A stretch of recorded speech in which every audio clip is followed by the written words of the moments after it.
Hello, everyone, and welcome to Dick Storks and Destinies. I'm your host, Chapel, and today I'm here with the kid, and we're talking about the new D&D 2024 rules that came out this past year. They released a player's handbook and a Dungeon Master's Guide last year, and they just released the Monster Manual this past month. And we're going to talk about some of the changes that they're not so welcome. In fact, there's some stuff in here that looks pretty awful. Um, by the way, sorry we haven't done a couple of episodes these last couple of weeks. My OBS was down, and the week before that, we there was nobody available. Um, but we're back. We're going to try to make this, a consistent thing. Not us missing episodes, but us making it 2 episodes. All right. Oh, I So, mean, it's not like we make shit on purpose. yeah, that's true. All right. So, so what do you think? What do you think would be something new that they would have added since we've last talked about D&D? Um,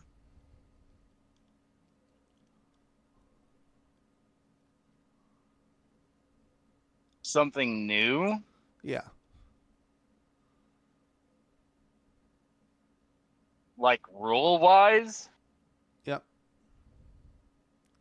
Mm,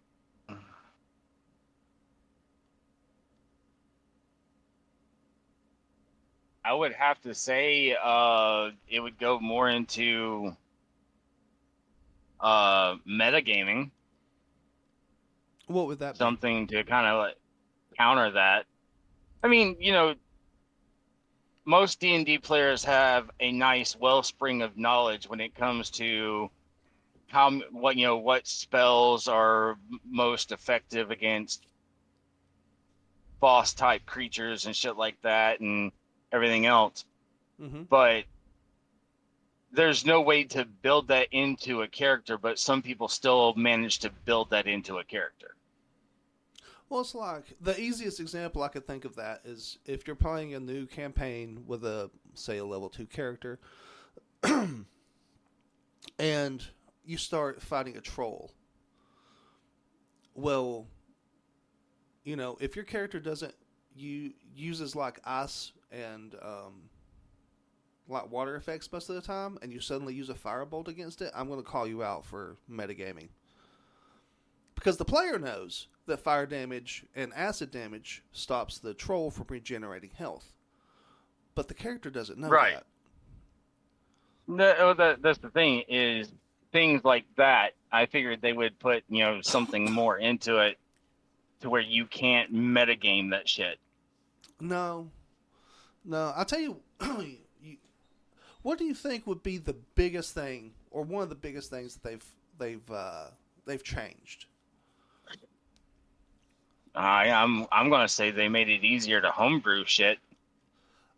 They have made it a little easier to homebrew shit, actually, and which is, I think that's great. There are things about the 2024 rules that I do like.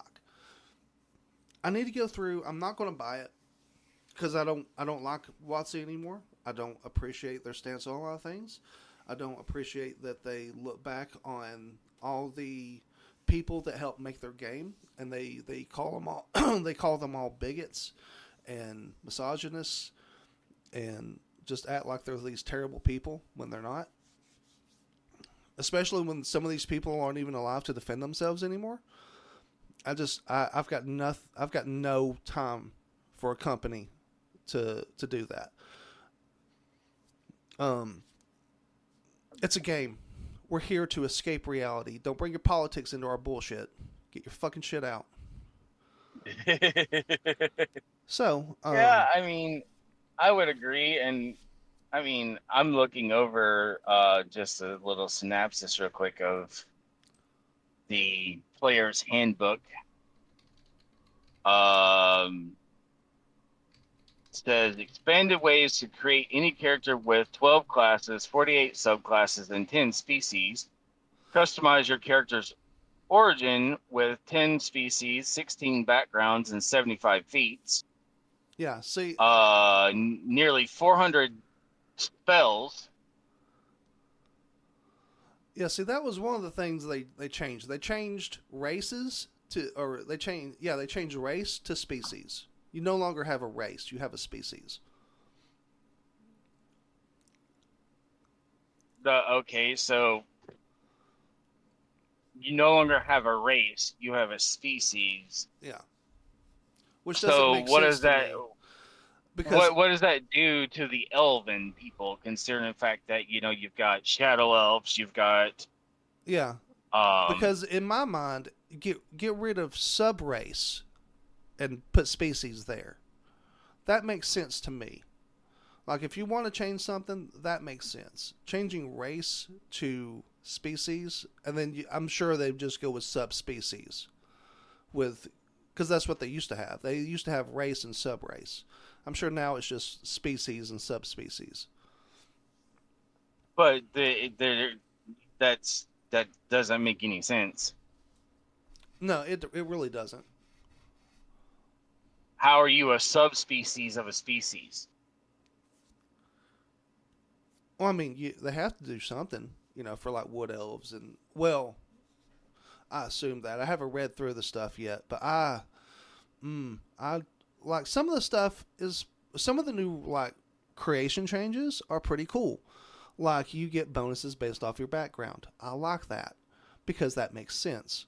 What I don't like is things like there are no more half races, half orcs, half elves, uh, stuff like that. They're all gone because it's They racist to got have rid of them. the half orcs and the half elves and the halflings and shit like that. I think halflings are still a thing, but it's because those are hobbits.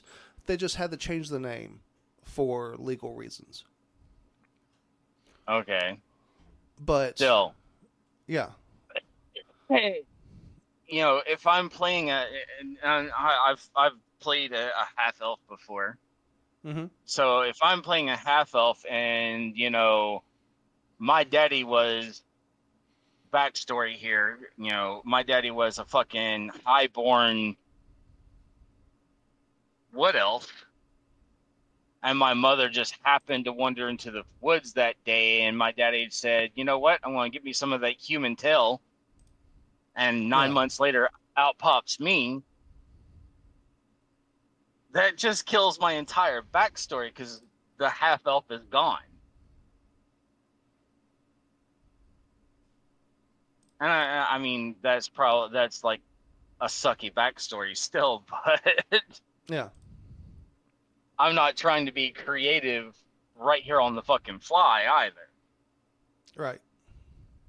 Like if I'm going to make a backstory and I can make a hell of a backstory for a character, I'm going to do it very creatively. And I'm going to give you reasons as to why my character does what my character does and acts the way my character acts. Yeah.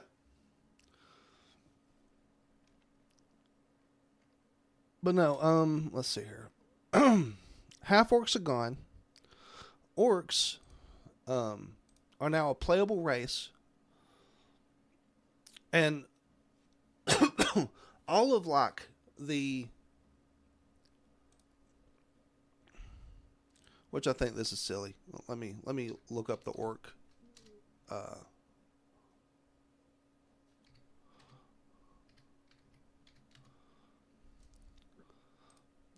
Let me look up the orcs. Let me show you this. You're gonna love this.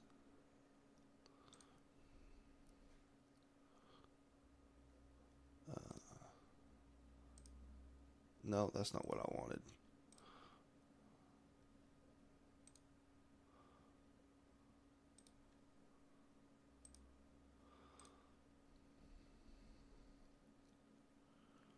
Let's see here. I mean, wouldn't that also eliminate like Dragonborn? No, because Dragonborn are their own race. They have changed half dragons. Um, but the thing is that the half dragons now look more monstrous, and I liked the idea of the half dragons looking more humanoid because I actually had a campaign where the idea was in the campaign you would have this village of half dragons that were pretending to be dragonborn.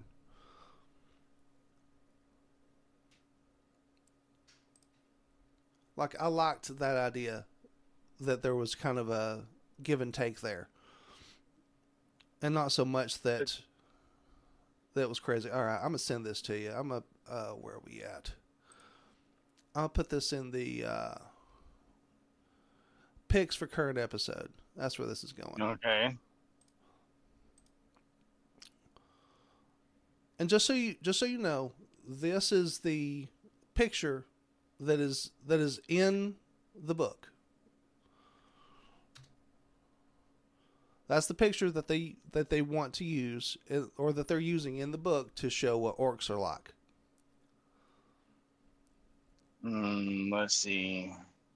Mm, It's still loading for me, so if you're if you're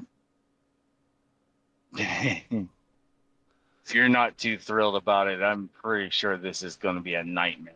I just want to see. I want to get your opinion on what you think these guys look like.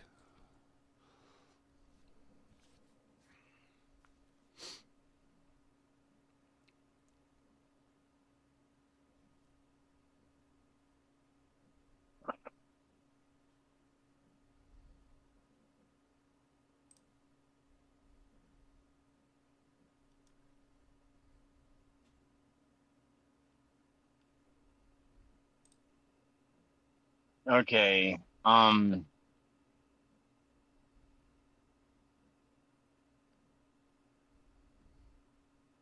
I it's still not loading, but I looked up D&D 2024 orc art Mm-hmm. to pull up images. Yeah. And if this is what the orcs look like in the new D&D, which I'll reference that to a photo that you shared as soon as it loads.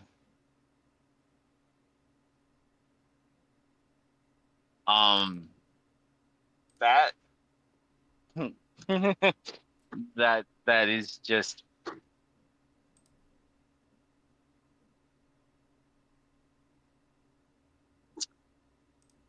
that is just trash and garbage, sir. Well, can I ask a question? What do those orcs look like to you?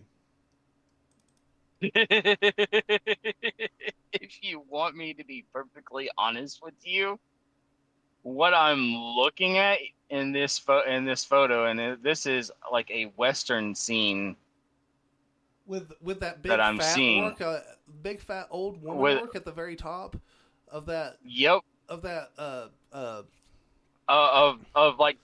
like Pride Rock yes, that's exactly what in I was thinking. Lion I'm King. like, how did a woman that big and that old get up that far? I've worked in a nursing home. They don't do that very much. I'm looking at this. If this is the concept art, No, this is the official art. This is what was in the player's uh, handbook. Because orcs are playable races now. Orcs are a playable um, race now, not half orcs. it is fuck it. I know a full race of people that would be pissed off. Does it look like a little bit of cultural appropriation? I didn't want to lead you on, and say It's something. it's Western style meets Mexican with orc tusk and facial expression. I'm sorry. Don't be. I think that's how everybody has seen that. Like, dear God.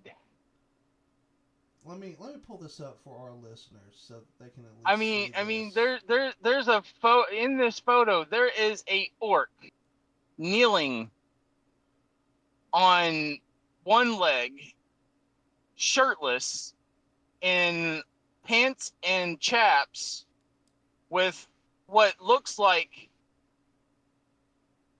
a, I don't know. I mean, it's a cowboy hat, but it's the same type of cowboy hat that all the Mexican cowboys wore. And he's got a fucking Dirty Sanchez mustache.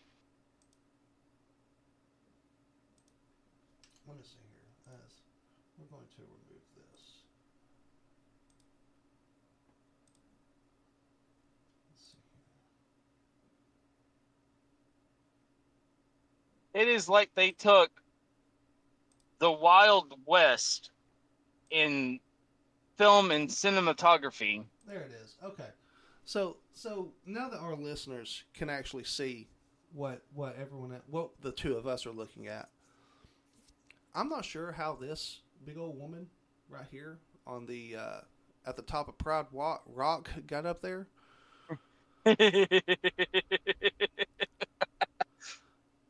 It sure as shit wasn't by the help of this old, tiny, scrawny little man. The old tiny fucking, I didn't even think that was a man. That looks like a fucking female. But then again, it could be a man. Well, there's two people there. Well, there's the old frail looking one holding the fucking bow, and the other one that's got like a cane holding on to the big fat woman. Yeah. See, the one that has the cane, that's the one I'm thinking is the male. But I could be wrong. It might just be it had cancer and had to remove its breasts and it's bald because of all the cancer treatments. Even though this is a world with magic and stuff like that in it, and why is this little boy running around with no boots? With no boots. Why everyone else has boots on? No, the little canteen boy. No. Strapped to a canteen strapped to his side, and something that would resemble like a lacrosse stick. Yeah. He's got great. He's got hopes of grandeur at some point. He wants to go to one of those Ivy League schools. I mean, if you take a look at the taller male next to him and go a little bit further over, you'll see the one that looks like he... What taller male next to him? He has two females on either side of him. Oh, that's a female? The one holding the axe? Yes. Yeah, that's a female. You can't tell from the crop top? I thought that was a male. No. She's got the shaved head with the comb over on the long side.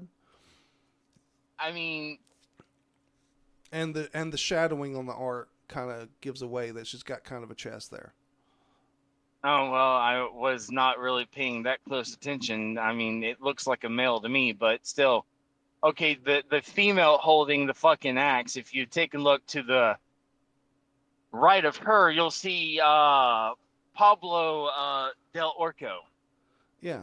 The only thing that's missing off of that sombrero is some of those like dingleberries that hang around like the rim. And he's holding either a gem or a prickly pear. No, he's either holding, I think it's a gem, or it might be like a piece of ore.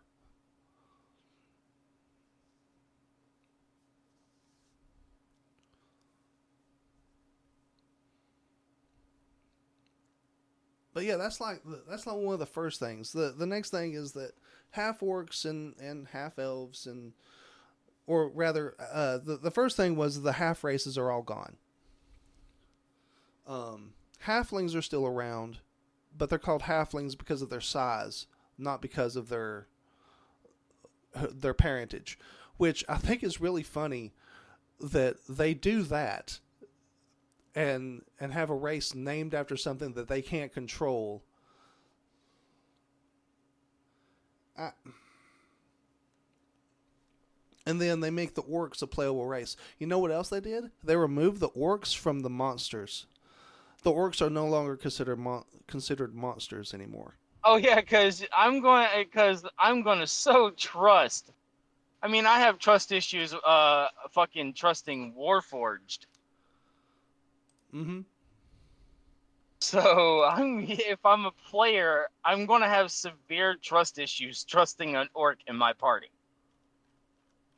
Considering the fact of the countless campaigns that have been played where I've been a part of it and had to fight the big snarling burly bastards and barely survive.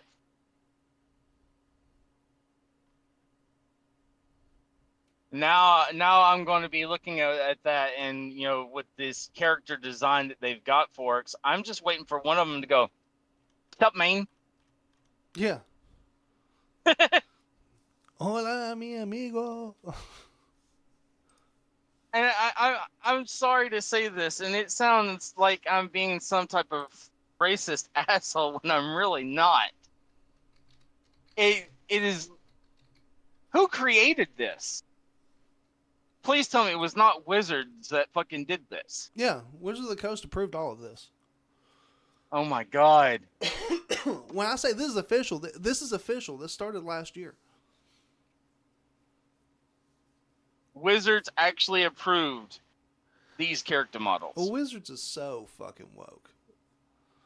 And now, like, their main, like, the main YouTube channels that support them, that, like, most of them are kind of shilling for Wizards now.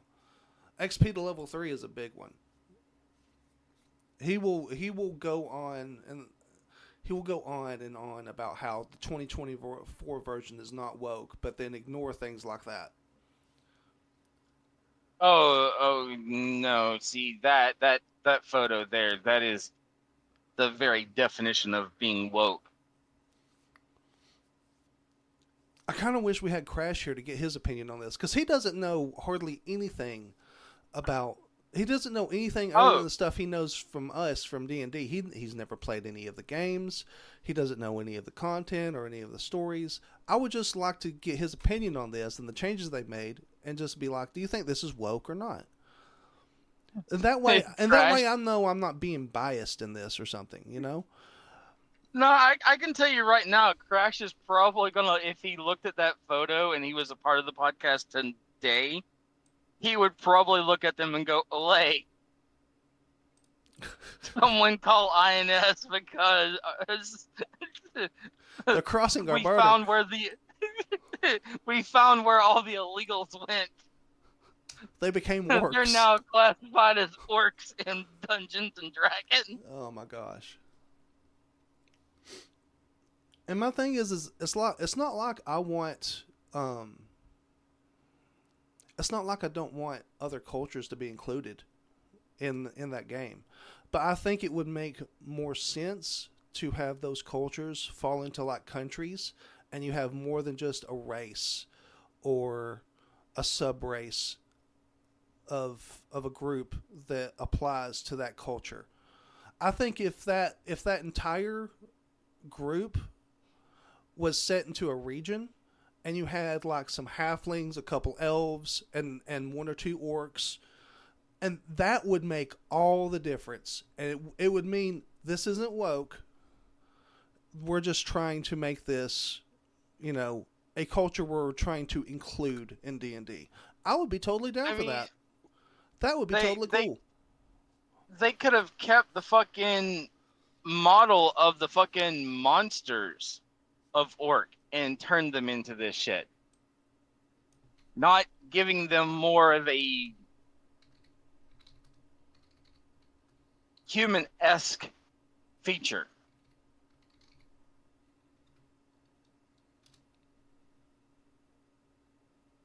And this is something I'm going to go into that, because, I mean, if you take and look at Warhammer 40K, the Space Orcs, Blizzard, with World of Warcraft in general, Yeah. those orcs. Even the original timeline orcs before their skin tone turned green due to the Fel corruption.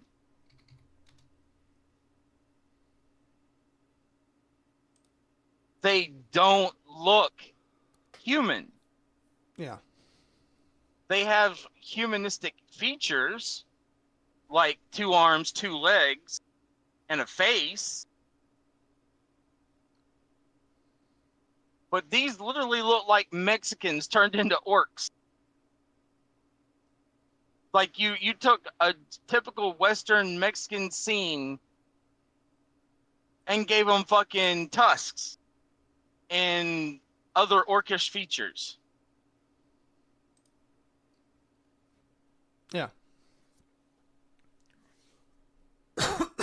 And they've taken that away from the orcs.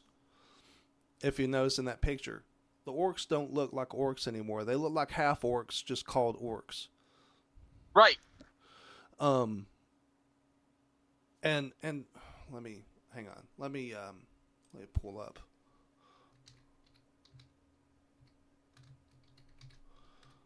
Let me pull up an image of a group of orcs. Let's see. No. Here we go. That's not what I wanted.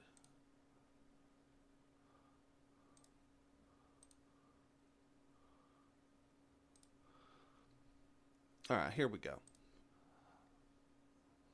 Oh, you only see one of their faces? Really? That's so stupid.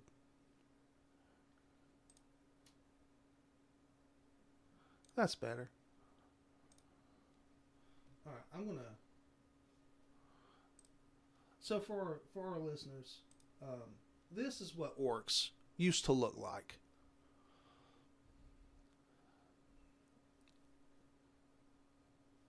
You know, you have the big tusks. You know, in this, they usually have like gray mottled skin or green mottled skin. You know, they wear hoods and leather. They look like they live out in the wilds. And most of their stuff is just scavenged off of other people. The people that they kill, usually.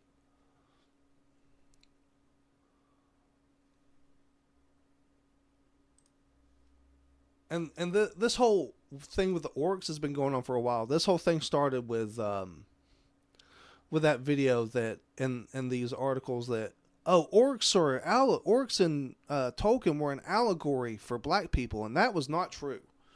That was a lie. No, I even forgot to mention the fucking orcs in Tolkien's work. Yeah. Well, I mean, that's where we get them from. That's where we get almost all of our stuff from for fantasy, is Tolkien.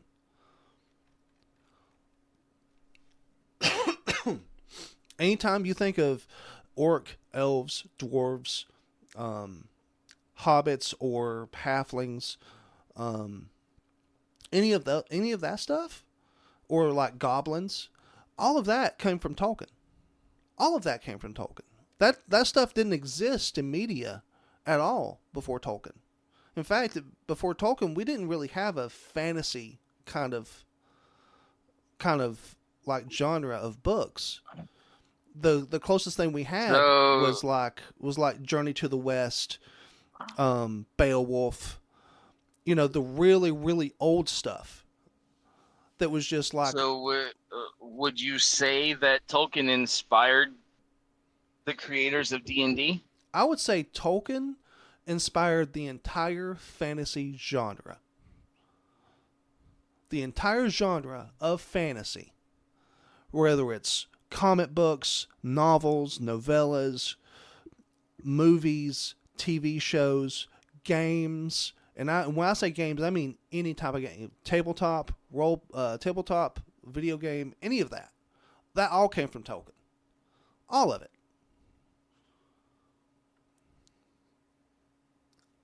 Okay, fair enough. Tolkien has had such an impact on our society and culture that to say a bunch of very unequivocal things about him as a person, like orcs are an allegory for black people. That is not true. Orcs were never their own race. They were elves who have been corrupted through torture and black magic. That's where all the orcs came from. I'm not sure where these people are getting the idea that orcs were their own society, because they weren't. And and these woke people, they're like, oh, well, orcs have their families and stuff too. Well, not originally. I'm totally cool with the idea of orcs having their own family system, but to say that there aren't orcs that are inherently evil, don't give me that bullshit. Originally, orcs didn't have a reproductive system. No, they didn't. They were nothing more than basically a golem. Kind of, yeah. Because I believe it was dead bodies, mostly elven dead bodies, buried in mud, filled with a bunch of corruptive black magic, and then they came spurting out of the ground, kind of like trolls. They'll be doing trolls next. Watch, they'll be doing trolls. They'll be like, trolls are an allegory for like Jamaican people or some stupid bullshit like that. And and I think the whole reason why I even said it like that, why I mentioned Jamaican people, is because the trolls in World of Warcraft have a Jamaican accent. Because Warcraft and World of Warcraft, the only trolls to ever speak are the Jamaican ones. Speak with a Jamaican-ish accent. Yeah, but the thing is do you know how trolls are created in D&D? They're created in a swamp. That's just, they slowly have the magic in the swamp and a collection of like dead bodies. They don't even necessarily have to be human bodies. So they're technically the same as orcs, except for they're made in a swamp instead of. Well, they also regenerate. Like, say you cut off a troll's arm. That arm will just create. Yeah, well, that arm will just the troll that it came from will regrow its arm, but that arm that was severed will become another troll. So, hacking and slashing on a fucking party of trolls is not the way to go. No, acid and fire. That's it. That's your best bet. Because if you're facing 5 trolls and you cut off 10 body parts, now you have 15 trolls. Yeah.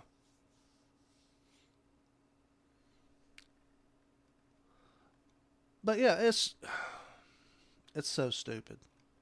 And they got rid of the half races. And they said this, like in, I want to say 2020 or 2021, that they were getting rid of the half races because they thought it was racist to have half races in the game. Why?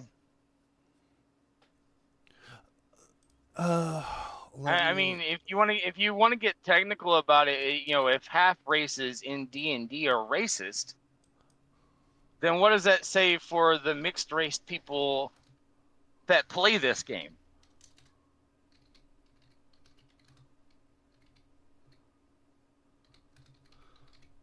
Yeah. Or the mixed race people in the world in general. Okay. Someone who's Hispanic. Here's the quote.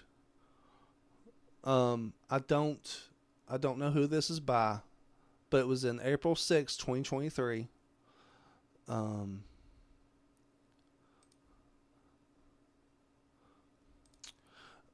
Frankly, we are not comfortable and haven't been for years with any of the options that start with half.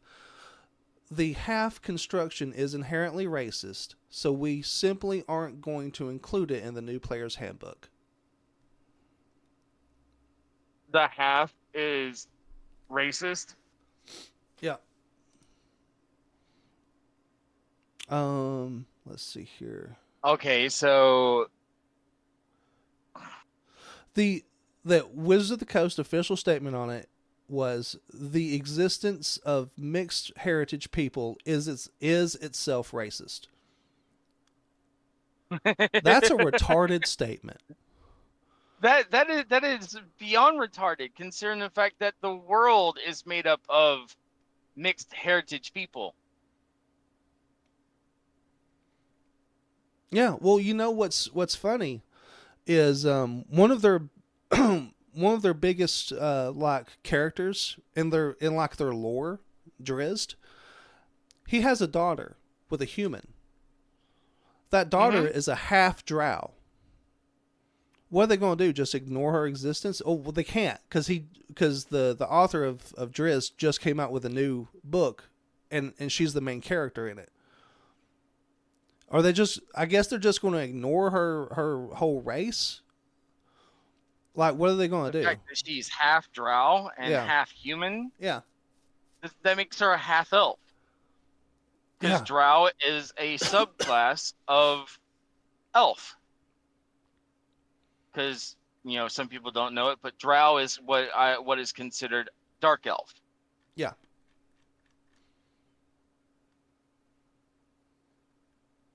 And the author that you're talking about is R.A. Salvatore, whose books are based around fucking D&D lore. Yeah.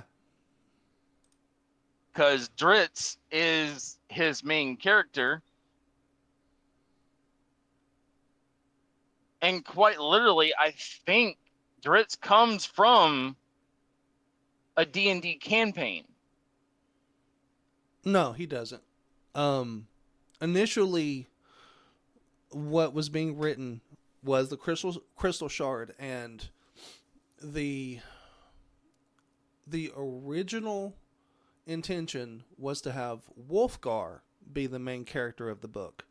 But after it released, so many people loved Drizzt that they changed it so that he was the main character. And I also believe that Salvatore, as he was writing it, realized that Drizzt was going to be the main character of the book.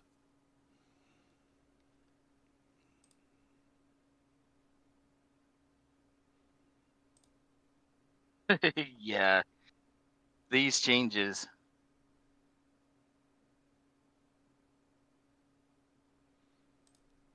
Why fix what's broken? Let's just create new problems. Yeah, exactly.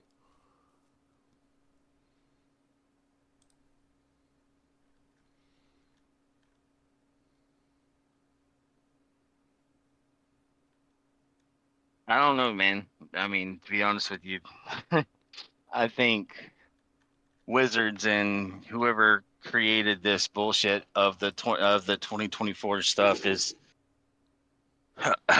off meds and off their fucking rocker. Yeah. Well, it's like they're also trying to get rid of like whether some races are inherently evil or not. They're trying to get rid of whether some races are inherently evil. Yeah. So like things like kobolds and goblins in the monster manual, the new one, they've changed it to where it's like kobold warrior or a goblin bandit. It's like, well, goblins don't have to be inherently evil all on their own. And it's like, no, they're God. Their singular deity that race worships is an evil creature that encourages them to go out and slaughter. And before anyone goes, well, what about the atheist goblins? Goblins on norm have like a 7 on intelligence, and just so you know, listeners, a 10 is your average. A 10 is like your kind of he's 10 is baseline. Yeah, 10 is your baseline. 7 is like borderline. So, if you've ever met somebody that's like, man, they got it together, God, sometimes they're really fucking stupid. That's what a goblin is, okay? So, don't get me on this. They don't have the wisdom or the intelligence level normally to be an atheist. An atheist goblin is way outside the bounds of normal, that you would consider them an aberration rather than the other way around. Goblins in D&D in general are no better than a. Well, it's going to sound bad when I say this, but they're no different than a fucking feral pack of wolves. Well, goblins are they're literally the little green men that live out in the fucking forest that come out at night to murder you and your children. That's literally the source of where they come from. Like, and I'm not talking about in like the D&D lore. I'm talking about that was where Tolkien got the inspiration. Was they were the little green men in the hills that came out at night to kill you and your family. That's all they know. Yeah. So sitting there going, oh, well, some of them could be this or that. And here's the thing. In my games, I don't mind somebody playing a goblin. You want to play someone that's different than the rest of your race? I'm totally down for that. But don't sit there and tell me that the entire race is not inherently evil when they worship a god that's like kill, steal, murder, do whatever you gotta do to survive and look out solely for yourself. And the leader of your group is the one who kills the leader before. I'm sorry, that's evil. The goblins are more about a show of strength than fucking loyalty. Exactly. That's They'll why they follow whoever is the strongest is who they follow. Yeah, if the strongest becomes wounded and can't defend himself, and someone else can off him, that becomes the new strongest. And the orcs are the same way. That is who they go. That's why whenever a giant or a dragon shows up, all the orcs and goblins just bow down and do whatever they're told, because all they recognize is strength. I mean, goblins are cannon fodder. Yeah.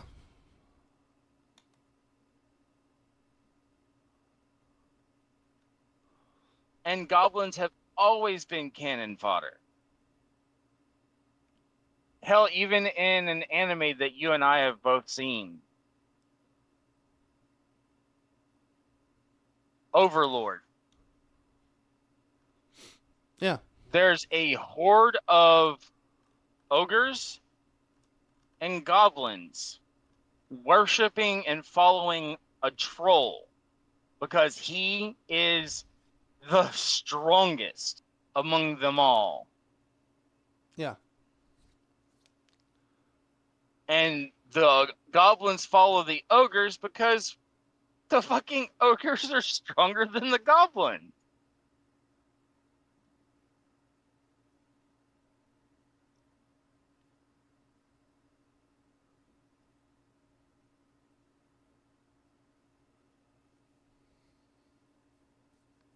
And yes, you could have a goblin warrior. You can have a goblin shaman, a goblin mage, whatever. But it's still at the very core a goblin, and a goblin is evil. Goblins only know to pillage, murder, and steal. Yeah. And like I've heard from people that are like, I don't like the idea of inherently evil races. And usually it's followed up with, because it's problematic. No, it's not. What about the demonic races in D&D? Yeah. Are they not inherently evil? Yeah, exactly. And the idea is that goblins and kobolds and orcs, those are supposed to be like your base warriors. You're like, your end boss, the guy that's running all the stuff that your players are supposed to eventually defeat. That's who he seeks out, because he can make them do the stuff he wants to and doesn't have to deal with them having a moral conflict about killing a bunch of people.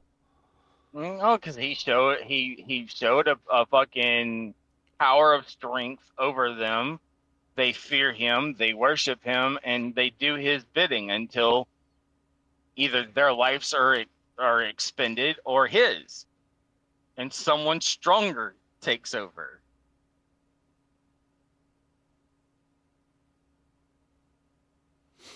I mean, hell, at least with demons in D&D, you make a pact, Yeah. sign a contract, something. You make a deal.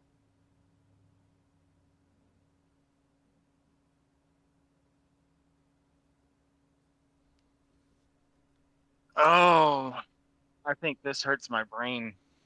Yeah. Half orcs and half elves are racist. Orcs are now Mexican and Western. Yeah.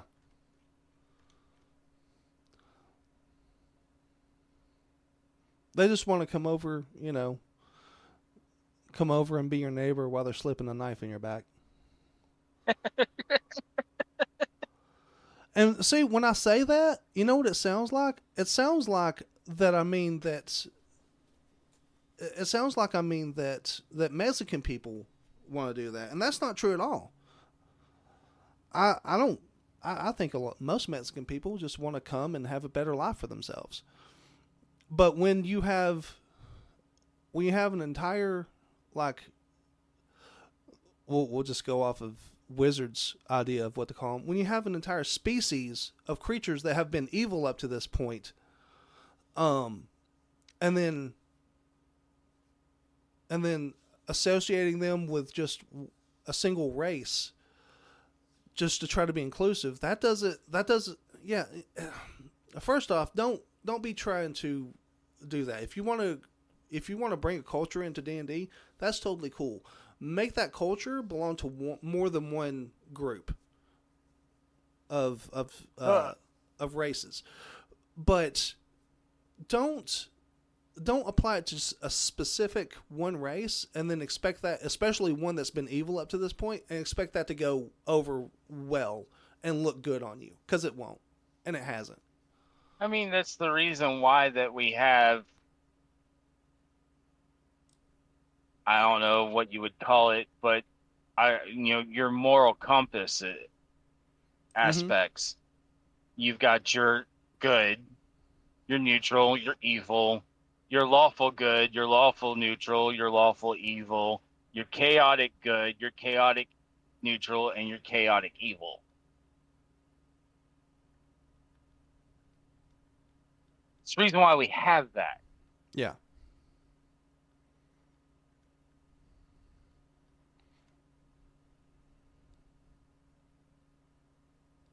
And the chaotic evil or the evil, even the lawful evil, it's in the title.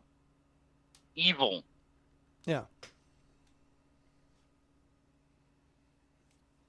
Lawful evil means that you abide by lawful aspects that are evil.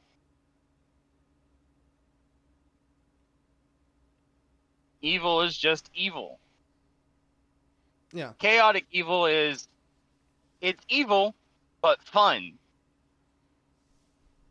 Well, chaotic evil is very. You throw the rules out the window. Well, so there's some differences. So, like, lawful evil is like, okay, I have some rules I'm going to follow, and I follow them to make sure that my underlings see that I'm applying the same rules to myself as them, so that they don't go and rebel and try to kill me. Neutral evil is like, I'm kind of just, I have a code, but it doesn't necessarily follow the law. So I'm going to kind of do that, and either my underlings understand that or my underlings don't understand that, and whoever seems to be the most problematic to me staying in power, I'm just going to kill. Chaotic evil is, I'm looking out for specifically me. I will throw 1,000,000 lives away if it means I get my goal. I do not care how it is achieved.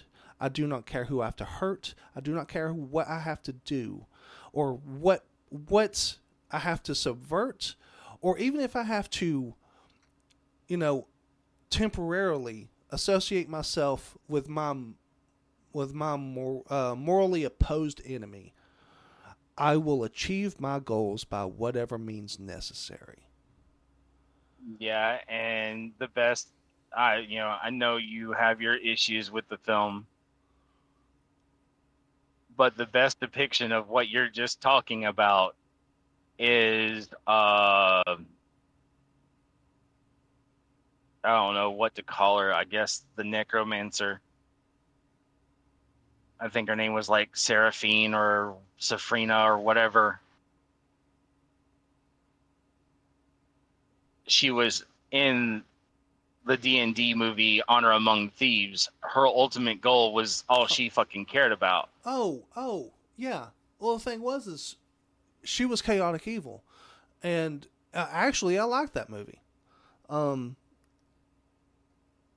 it wasn't perfect, but it was pretty good. Well, I know you had issues with it as far as the druid turning into an owlbear.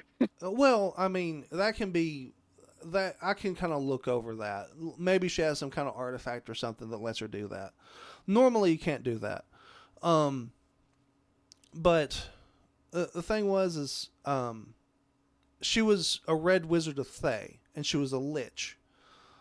So yeah, Okay. she was definitely, because she's a lich. She's already close to a level 20 character. So yeah, she can cast things like Time Stop and Meteor Swarm, stuff like that. That all made sense. Oh, I was just talking about her personality in general. Yeah, but That well, was yeah, like that's the best depiction of chaotic evil that you can get to yeah, that is from it. any It of the really, films that yeah, we've ever seen of D&D. you're absolutely right, and it is. She was definitely chaotic evil, and to all the people that either are listening or have listened to this in the past, they're like, well, I think it's boring because they always have or evil creatures do evil things because they're evil. Well, no, you can give evil creatures have motivations. They have desires Right. too. And if you can't think beyond that, then I'm sorry, you're just not creative, and you probably shouldn't be you probably shouldn't be a Yeah. dungeon master. That's the reason why I always played chaotic neutral characters. Yeah, I They have don't give a issues fuck with either how one way or the I other. have I have issues with how you play or how you play characters in general. Oh, you'll get over it. Anyway, I think that's just about our time for today. Ah. We didn't even get to some of the other stuff, like how they included like some BDSM, uh, some BDSM rules into like the way people run their game, and it's like you I gotta gotta make an hear. I X with gotta your hear. arms. You have to make an X with I your gotta. arms to show that you're uncomfortable with something happening in the game, and it's like, I'm sorry, this is a fantasy setting, and I gotta hear these BDSM rules then before we call it. okay, all right, hang on. I think it's just the X thing. That you make an X with your arms Yeah. to signify that you're not comfortable with way shit's going in the game. Let's see here.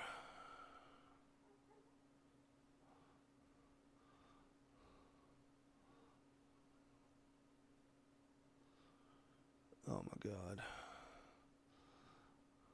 Consent tools. Okay, that's what they're called. Consent. Yeah. I'm sorry, you signed the consent forms whenever you agreed to sign up to play a D&D campaign. And that's like a metaphorical thing. You don't even really sign up on a piece of paper. If you know your DM well enough, you know how far they're going to push it. And if you're not comfortable playing a campaign with that DM, then don't play the game with that DM. Well, the thing is like like some people are like uncomfortable with things like, let's see here. I'm looking at a list right now. These are some things that these are some things that some people are not comfortable with in their game. Darkness, deadly cold, betrayal, paranoia, murder, incest, isolation, cannibalism, mental assault, ritual sacrifice, parasitic monsters, child endangerment, violence towards animals. I'm sorry. If any of this bothers you, and I do mean any of it, go play, I don't know, My Little Pony RPG. Violence towards animals. What do you think hunting down, creatures for food does? What am I? Okay, I play a Elven Ranger Druid, Mm-hmm. and I'm gonna hunt for my food. Yeah. And the thing is if somebody comes up with the idea of an Elven Ranger Druid that wants to be vegan, I'm totally cool with that. But if their character starts preaching to other characters about how they don't need to be vegan, I'm going to be like, listen, you need to tone that down. Or someone's character is going to want to hurt you, and I'm not going to have much of a problem with it. I mean, I know what has happened in some of your campaigns. I mean, out of all of it, the one thing that would make me a little uncomfortable would be the 10-year-old tiefling prostitute. Here's the thing. That was a player character. Right. A player ran that character. And that was make what me uncomfortable. That didn't make me uncomfortable at all. It's their character. They play it however they want to. But I said, that would make me uncomfortable. But the thing of it is as you put it, it's their character. Yeah, I'm not going to sit there and tell them that, hey, you can't play a 10-year-old tiefling prostitute. Well, the thing is it's also fantasy. It's not real. It's made up. It's not hurting anybody. Well, I mean, it's hurting that character. No. Because she wasn't a prostitute by force. She was a prostitute because she wanted to be. Choice. Yeah. Because she was also like she wasn't a tiefling, she was a drow. She was a drow priestess of Loth. Oh, well, okay, I got that wrong. But her character was RP'd as, or roleplayed as, enjoying that kind of thing. Well, I mean, some people, I'm not gonna, actually, some people get their fucking kicks off by playing something like that in a fantasy setting. Yeah. I don't know the person that played this character, and I'm not trying to call them out or anything else, but that person probably got all hot and bothered while in that campaign playing this character. We didn't go into too much of what she was doing in her off time.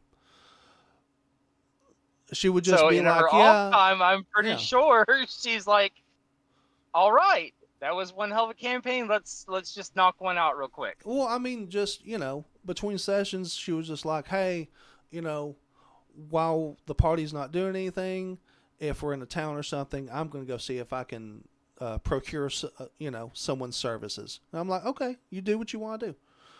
And that's fine. But we didn't go into detail on it. We didn't go like, oh, he picks you up and he takes you into a room or whatever. No, none of that happened. But, like, she was fine with that. But the thing is I'm sure there's people that would be, like you said, uncomfortable with that kind of thing. And I understand that, but that's like way on the fringe of things that I would consider acceptable. And even then, when she told me that, I was like, okay, but we're not doing any of that, in person. We're not doing any of that description. We're not going into detail and description. You can be the 10-year-old prostitute all you want to your heart's content. Any details and description, keep that shit to yourself. But the thing is like, things like the other stuff I listed. Child endangerment. Monsters don't care if you're a child or not. They're here to kill you. And like bandits and evil characters, they don't care if you're a child or not. If you're in their way, you're just another obstacle. You're a casualty. Yeah. Ritual sacrifice? Are you Another kidding? statistic. Like mental assault? What do you think psychic attacks are? Mental assault. Cannibalism? Cannibals existed. If you think they don't, murder? Murder's a core part of the whole D&D experience. If you're not killing something, you're not playing it right. Right. Deadly cold, darkness. What, are you afraid of the nighttime? Grab a torch. Deadly cold and night and darkness. Grab a torch, build a campfire. Betrayal? Betrayal happens. Don't. If you see a tundra, don't go towards it.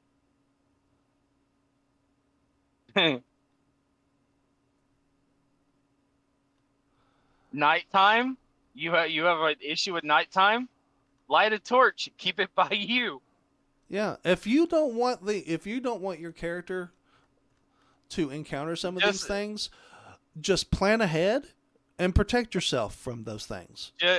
Just know that, a lit torch to most creatures in D&D is just a signal fire to come get your ass. Well, like, okay, let's take out some of the more reasonable things. Okay, let's take out of this list the incest, the cannibalism.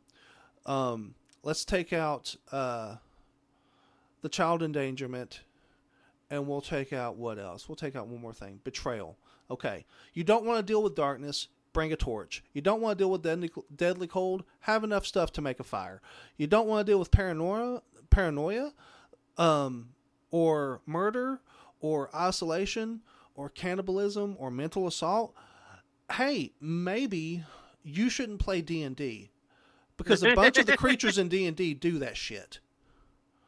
Goblins are cannibals. Yeah, goblins eat people. Orcs eat people. Gnolls eat people. And I can't wait to hear the excuse about gnolls, which will probably come up in a couple of years. Gnolls are no longer a devil race or a demon race. They're not that. Dragons. They're just misunderstood, hyena people. Dragons eat everything but other dragons, and some dragons will eat other dragons. No, dragons eat everything. If a dragon can kill it, it will eat it. Parasitic monsters? Like, it sounds like you just want to take all the fun out of everything. So parasitic monsters, would that mean that you would be getting rid of mimics? No, it's more like parasitic monsters would be like things like leeches or a cursed item, or like a mimic that's in the shape of a weapon that kind of just latches onto you and is feeding off of you as you're using it. That would be what those things are. I don't... Ritual sacrifice? If you think a bunch of goblins that are worshipping... Oh, wait, you need a vest. Yeah.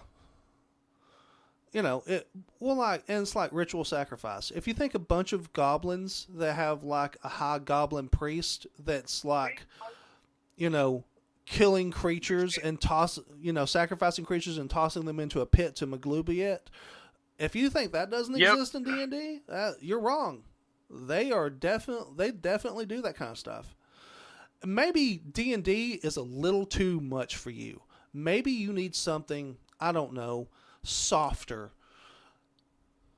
And that's saying something, because D&D's pretty soft. I'll use this as an example. I have told my son 2 times in his life that he's not ready nor prepared for things that he was wanted to experience. One of those things was he wanted to watch Berserk before he got to the age that he is now. Mm-hmm. And I told him, you are not prepared for Berserk.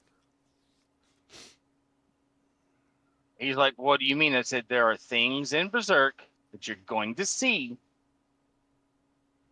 Even if you read the manga or watch the anime, that you're not you're ready going to see to yet. see things and you're not ready to see those things. You're going to that goes the same way with D&D. There are things in D&D that you're going to see that you as a player are going to potentially experience. If you're not ready for it, D&D is not a game for you. Another thing that he asked me about, and it's not so much as that he wasn't ready for it, as in not the maturity level for it. Dark Souls. Yeah. Most of us know how devastatingly hard Dark Souls is. Yeah. Dark Souls is not a game for a beginner to just pop in and play, because it's going to make you hate video games. We talked about this in another episode because you and Ken talked about Ninja Gaiden. Yeah. There are just some games out there that will make you rage quit. Yeah. And that's how they're designed. D&D is, if you have to have all this in there just so you can play a make-believe fantasy game, then you're not prepared for a make-believe fantasy game. If you're okay with Grand Theft Auto, but not okay with everything that you just listed in D&D, then what's wrong with you? Because in Grand Theft Auto, I can sleep with a hooker. When she gets out of my car, I can beat her to death with my fist, or a baseball bat, or just flat out shoot her in the fucking head, or wherever. Yeah. And kill her. Granted, the game despawns her body, but it's murder. Outright murder.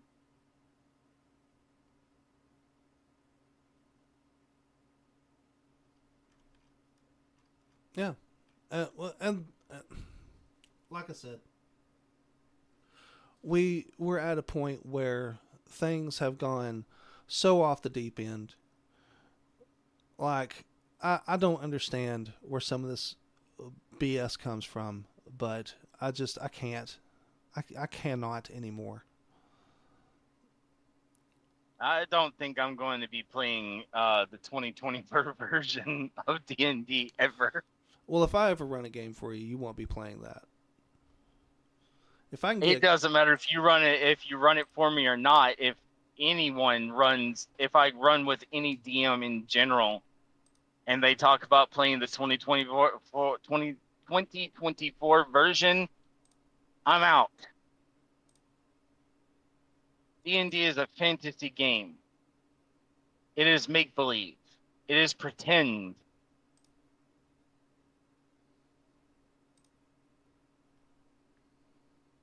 And with being a make-believe game and pretend, it's an escape from reality. Yeah.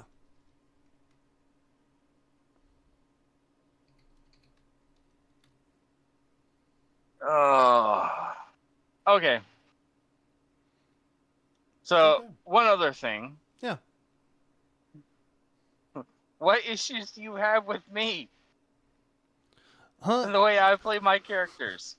We both know what I'm just gonna pretend I don't know what they're saying, and I'm just not gonna talk to them.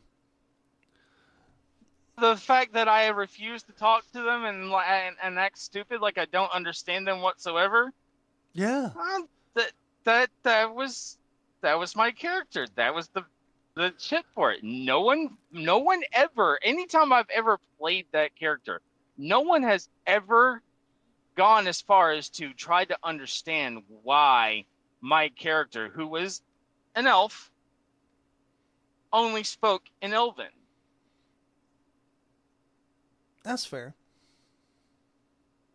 And there was a reason for that. See, here's the thing. It's because he doesn't trust anyone. He has major trust issues. Here's the thing. If you made it so that okay, this is a whole nother conversation we can have outside the recording. Um, Ladies and gentlemen, I hope you've all enjoyed this. Thank you for coming and listening. We hope you have a wonderful day. And just remember, today's episode is brought to you and sponsored by Equal Opportunity Insurance, where your privacy is our policy. And our policy doesn't align with D&D 2024. No, it does not. You guys have a wonderful day.